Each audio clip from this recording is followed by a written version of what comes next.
Tujuh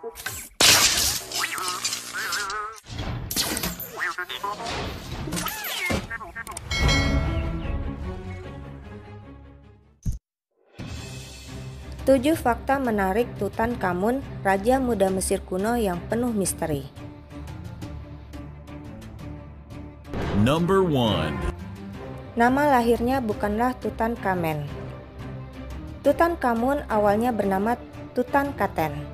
Nama ini yang secara harfiah berarti Living Image of Amun, yang mencerminkan fakta bahwa orang tua Tutankhaten menyembah dewa matahari yang dikenal sebagai Aten. Setelah beberapa tahun bertahta, raja muda tersebut mengubah agamanya, meninggalkan Aten dan mulai menyembah dewa Amun yang dipuja sebagai raja para dewa. Ini menyebabkan dia mengubah namanya menjadi Tutankhamun atau Living Image of Amun. Number 2. Munculnya mitos kutukan mumi. Ketika Carter pertama kali memasuki makam Tutankhamen pada November 1922, George Herbert, seorang raja kaya dengan hasrat untuk Egiptologi, berada di sisinya. 4 bulan kemudian, Herbert meninggal karena keracunan darah karena gigitan nyamuk yang terinfeksi. Surat kabar berspekulasi bahwa orang Inggris itu telah menjadi korban mummies curse yang konon diuraikan di atas lempeng tanah liat di luar makam Tutankhamen. Desas-desus muncul lagi setelah kematian mendadak orang lain yang telah mengunjungi lembah para raja. Pada tahun 2002, para ilmuwan memeriksa tingkat kelangsungan hidup 44 orang barat yang telah berada di Mesir selama penggalian Carter, menyimpulkan bahwa mereka tidak berisiko tinggi untuk mati lebih awal. Number 3. Tutankhamen bukan mati karena dibunuh. Selama bertahun-tahun banyak yang berspekulasi bahwa kematian Raja Tut pada usia 19 terjadi karena pukulan di kepala, yang mungkin ditimbulkan oleh pembunuhan. Namun baru-baru ini para ahli telah menentukan bahwa kerusakan pada tengkorak mumi terjadi setelah kematian, baik selama proses pembalseman atau di tangan kru Carter. Pada 2005, sebuah penelitian mengungkapkan bahwa kakinya patah dan mengalami infeksi pada lukanya, tak lama sebelum kematian. Menurut satu teori, sang Firaun mengalami cedera dengan jatuh dari keretanya saat berburu.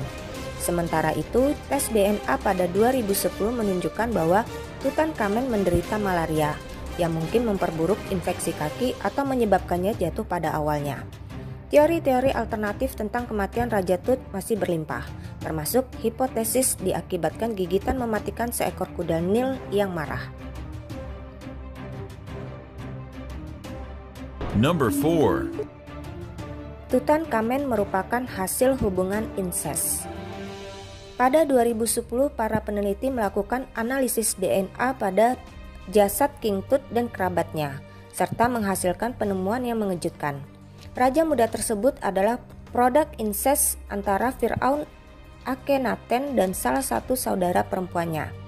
Perkawinan saudara sendiri pada saat itu merajalela di antara para bangsawan Mesir kuno, yang melihat diri mereka sebagai keturunan para dewa dan berharap dapat mempertahankan garis keturunan murni. Para ahli berpikir tren ini berkontribusi pada insiden cacat bawaan yang lebih tinggi di antara para penguasa Mesir saat itu.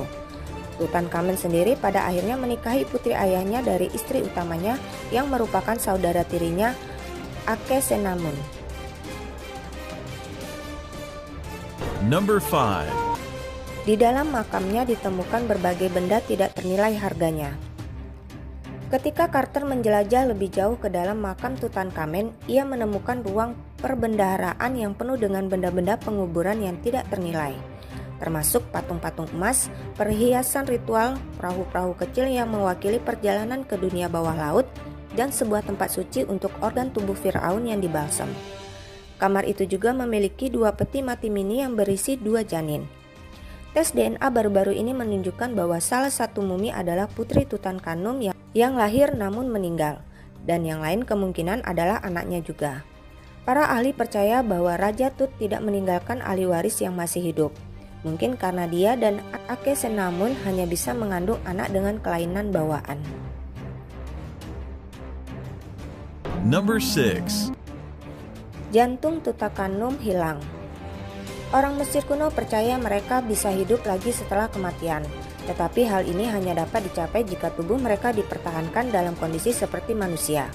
Hal tersebut yang mendorong mereka untuk mengembangkan ilmu mumifikasi buatan. Pada dasarnya mumifikasi melibatkan pengeringan tubuh dalam garam natron. Kemudian dibungkus dengan banyak lapisan perban untuk mempertahankan bentuk yang mirip aslinya.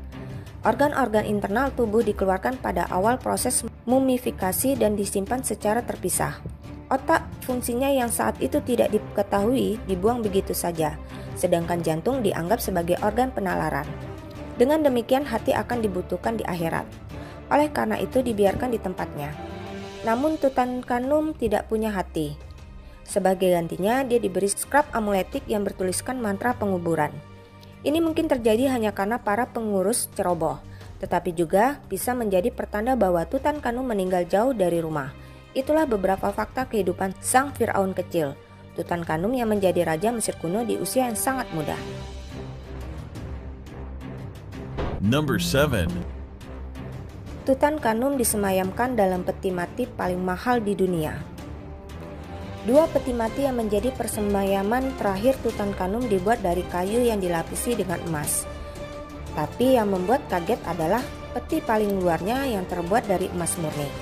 Peti mati ini memiliki panjang 1,88 meter dengan berat mencapai 110,4 kg.